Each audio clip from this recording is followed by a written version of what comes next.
It started with a noise, small and harmless at first. Jacob Willis, a quiet man with no close friends or family, had grown used to silence. He lived alone in an aging apartment building with creaky floors, yellowing wallpaper, and a front door made of heavy oak with an antique brass keyhole. The noise began exactly 1 week after his 34th birthday. He was lying in bed around 2 a.m. when he first heard it. A faint scratching sound coming from his front door. Not knocking, not banging, just scratching. Slow, deliberate, like fingernails across wood. At first, Jacob told himself it was nothing. Probably the wind, or maybe one of the stray cats that roamed the alleys outside. But the next night, it came again. And again. Always at 2:13 a.m., not a minute earlier, not a minute later. By the fourth night, curiosity and unease pushed him to investigate. He patted across the cold floor in his socks, the boards groaning beneath his weight. He pressed his eye against the keyhole, expecting to see the hallway light or maybe a shadow. Instead, he saw blackness. Thick, suffocating black. But the scratching.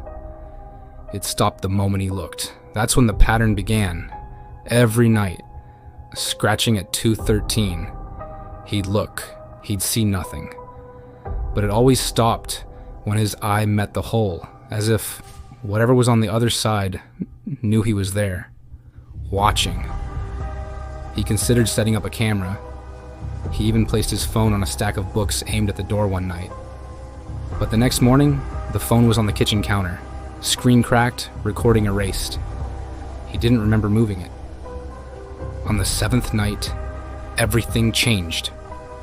He crept toward the door like usual, heart beating faster than it should. He crouched, pressed his face to the keyhole. And this time, an eye stared back. Not just any eye, his own. But it wasn't a reflection. The sclera was yellowed, veins spiderwebbing across it like cracks in porcelain. The pupil was impossibly wide, as if trying to swallow everything around it. And it didn't blink. It didn't move. It just stared right into him. Jacob gasped and fell backward, scrambling like a crab across the floor. He stayed there for hours, heart hammering, staring at the door, waiting for it to open. But it never did. When morning came, he cautiously approached the door. There was no keyhole. It had been sealed shut, that is, from the inside. No patch, no evidence of repair. Just solid, seamless wood where the hole had once been, like it had never existed at all. But that night, the scratching returned, not at the front door. This time, it came from the small closet in his bedroom. A closet he never used. A closet with no keyhole, no mirror, just shelves and dust. Still, as it scratched. The next night, the scratching came from the bathroom mirror, then the hallway wall, then the kitchen sink. Each night it moved. Closer. Jacob stopped sleeping. He taped towels over every vent, smashed every mirror, unplugged the TV, even removed the light bulbs so nothing could reflect back at him.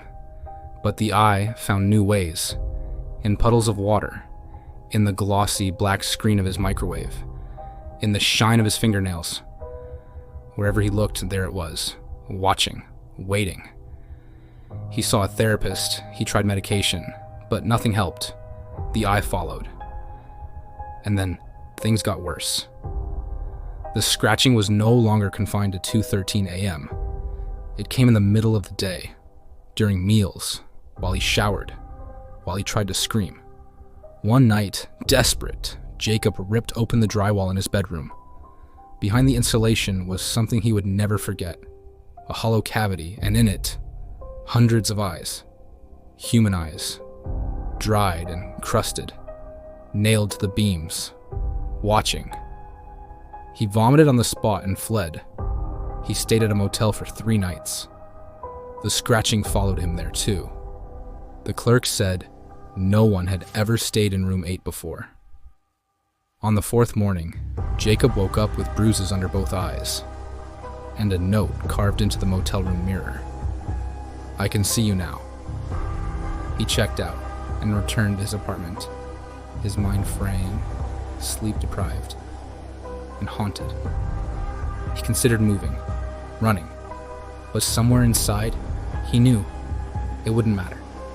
You don't escape something that sees you through the dark. One final time, Jacob stood before his front door, and now, impossibly, the keyhole had returned. He stared at it for a long time. No scratching, no sound, just a quiet invitation. He crouched down, slowly brought his eye to the keyhole. It blinked, and so did he. Then the door opened, not outward, not inward. It opened inward, into him. The neighbors reported strange noises that night. Wood splitting, glass shattering, a long, wet, dragging sound. But when the building super unlocked Jacob's door the next morning, the apartment was spotless. Furniture untouched. Air stale and cold. Except for one thing. A brand new keyhole was there again. This time it wasn't brass. It was bone. And if you look through it, if you're stupid or brave enough, you'll see a man on the other side, with pale skin and wide, unblinking eyes. Jacob is still watching, and he's waiting for you to blink first. So tonight, if you hear a scratching sound at your door, don't look through the keyhole. Don't even get out of bed, because what stares back may not be what's outside, but what's been waiting inside you all along. If this story sent chills down your spine, hit that like button, subscribe to Spooky Chilling Tales, and comment below. Would you dare look through the keyhole? Or would you let it in?